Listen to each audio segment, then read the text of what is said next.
Hey everybody, it's Jason Blaha here, and once again it is time for a deadlift workout. But for those of you who watch these videos, please remember to click like down below, be greatly appreciated.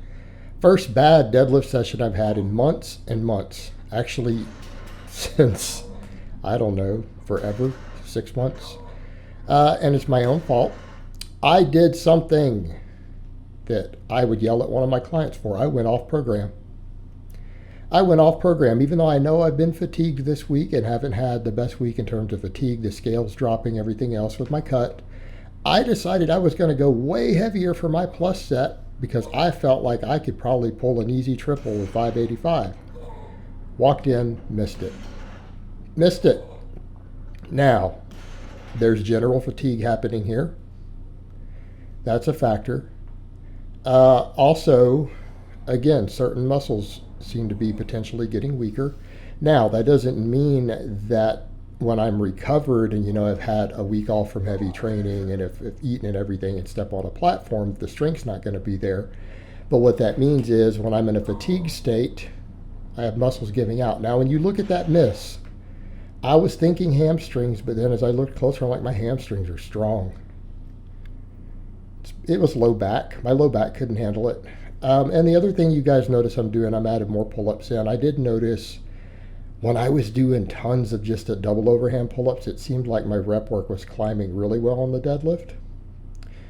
And also, before I went into all this phase, remember I did tons and tons and got really good on the reverse hypers again and walked in and pulled that 625 without peaking. Keep in mind, I didn't touch anything over 570, walked in and pulled 625.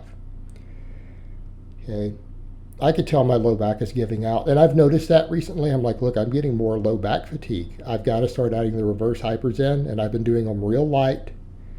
And yet we still saw right there, really my back giving out.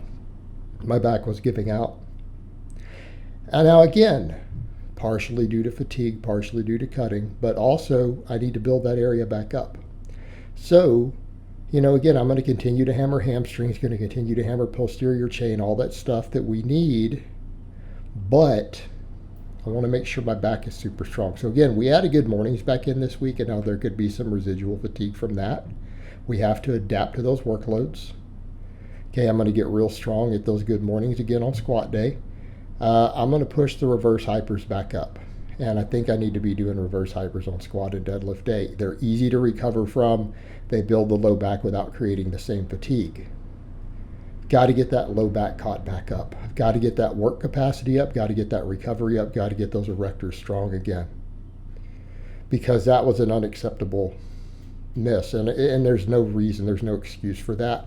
Because look at what my rep work has been. Right? Now, last week I pulled 515 for 8, 525 for 8 the week before, or 2 weeks before, 555 for 5. Hell, I pulled 570 for a triple, or was it 4, not that long ago. Okay. I've got to make sure that low back is strong, and I've got to keep it recovering. Now, granted, this is a one-off day, but we don't ever use that as an excuse. So a couple of mistakes here. Number one, I have probably let my low back during this cut.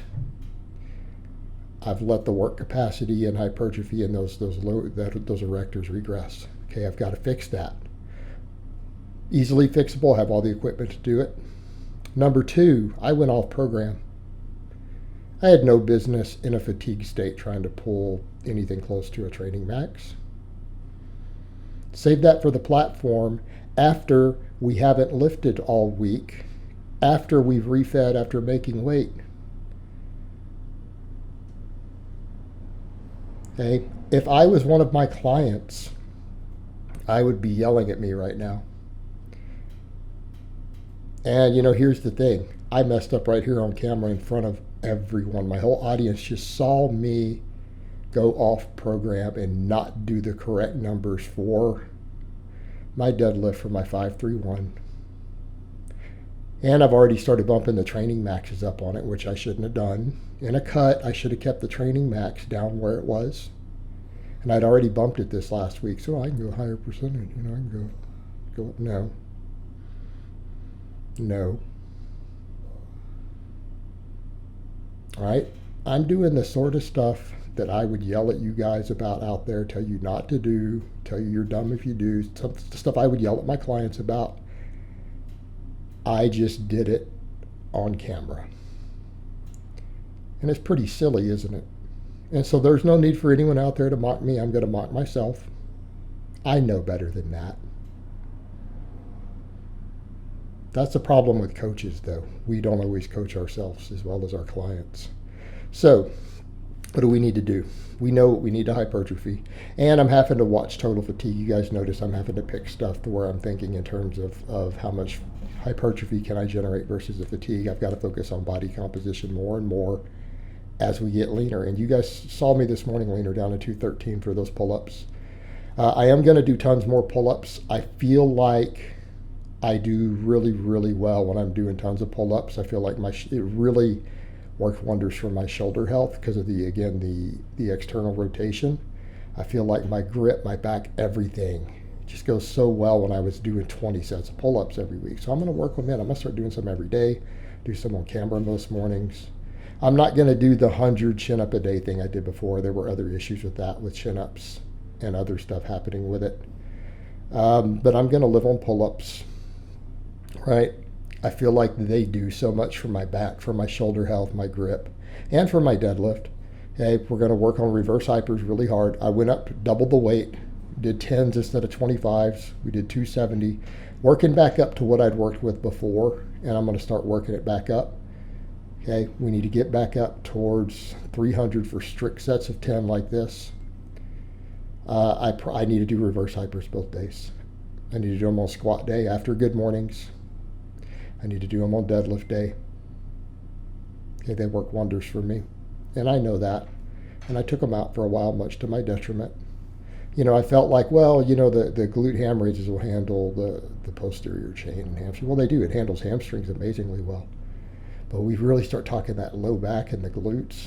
The reverse hypers do a lot for me. Same thing, like I'd taken good mornings out for a long time.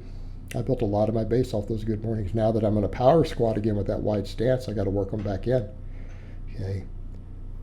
We need to do all the stuff that I was doing before this cut when I was deficit pulling 625. Now we're still going to stay with 531, by the way. But as far as the supplemental type work I was doing, okay, and I was hitting 600 plus cambered bar squats, 625 deficit deadlifts. We know what supplemental work got it done. But I recover so much better doing the 531. I enjoy it more. I really like doing the reps on the classic lifts. Okay, I really enjoy that. So we're going to continue to do that. Felt like I've done well on it, but we've got to hypertrophy those muscles back up. And I've got to stick to the program. Stick to the program. And of course, I'm going to live on pull-ups again, which I was doing recently, by the way. And again, it was doing really well with my deadlifting, so it was not impeding my deadlift at all. I'm not going to blame those pull-ups I did this morning for impacting that deadlift. It was me going off program, trying to go too heavy, deal with residual fatigue, stuff like that. You know, we'll do better, but I finished all with a couple more sets of pull-ups. So I hope it has been informative, and I will talk to you guys next time.